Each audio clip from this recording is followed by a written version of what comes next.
রোজার মধ্যে আমরা কিছু ইবাদত বন্দেগী করার সিস্টেম আছে। দেখা গেল আমার উপর রাত্রে গোসল ফরজ হয়েছে স্বামী স্ত্রী দুজনে।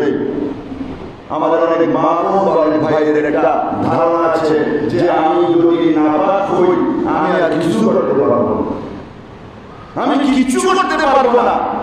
এইরকম নয়। আপনি রমজান মাসে রাত্রি বেলায় আপনার উপর, আপনার স্ত্রীর উপর বা কোনো যুবক ভাইয়ের উপর ঘুমের কারণে পেলাম স্বপ্নদোষের কারণে গোসল ফরজ হয়। এখন আপনি যদি গোসল করে ফরজ আদায় করে যদি পাক করতে যান, সেহেরি চলে যাবে। কি হবে? সেহেরি টাইম চলে যাবে। শরীয়তের ফয়সালা হলো আপনাকে গোসল করতেই হবে, পবিত্র হতেই হবে, এইরকম না। আপনি সেহেরি আদায় করে নেবেন, সেহেরি আদায় করবেন। সেহেরির সাথে পাক নামাজের সাথে কোনো সম্পর্ক নেই। দেখতেছেন আপনি সেহেরি টাইম চলে যাবে, আগামী দিন কিভাবে রোজা রাখবেন? আপনি আগে সেহেরি খেয়ে নেবেন। সেহেরি খেয়ে নিয়ে সুবহ সাজদা করার সাথে সাথে আপনি ফরজ গোসল আদায় করে ফজরের নামাজ আপনি আদায় করতে পারবেন, কোনো অসুবিধা নাই। আপনি নাপাক অবস্থায় যদি আপনার কি হয়ে যায়, ফজর হয়ে যায়, তাহলে কোনো অসুবিধা, রোজার জন্য কোনো অসুবিধা হবে না।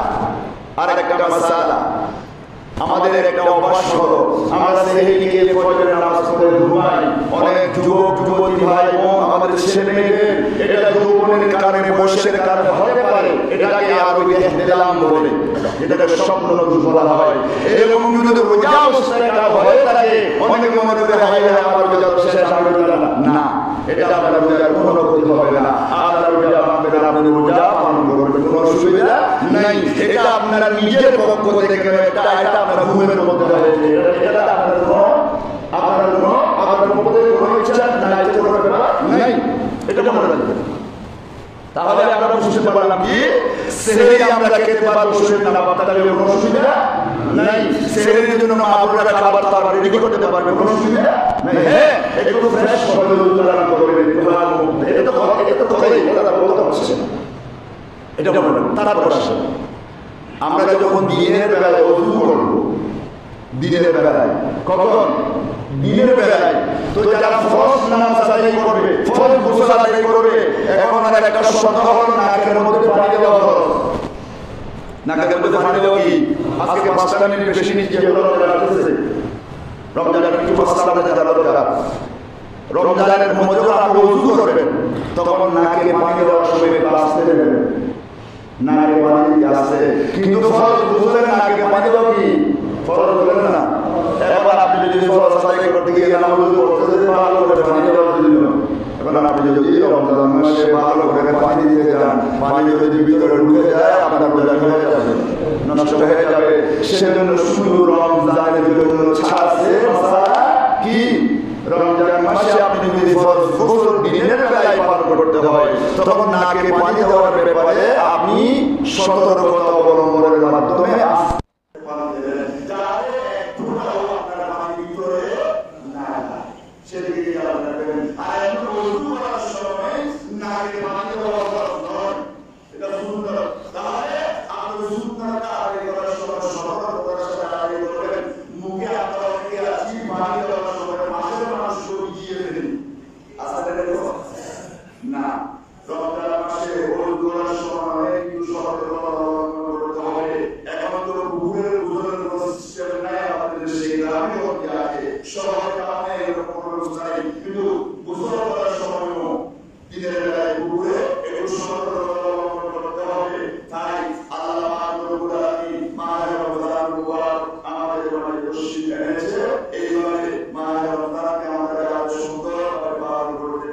এবং আগামীকালকে যদি আমাদের সরকার শুরু হয়, প্রত্যেকে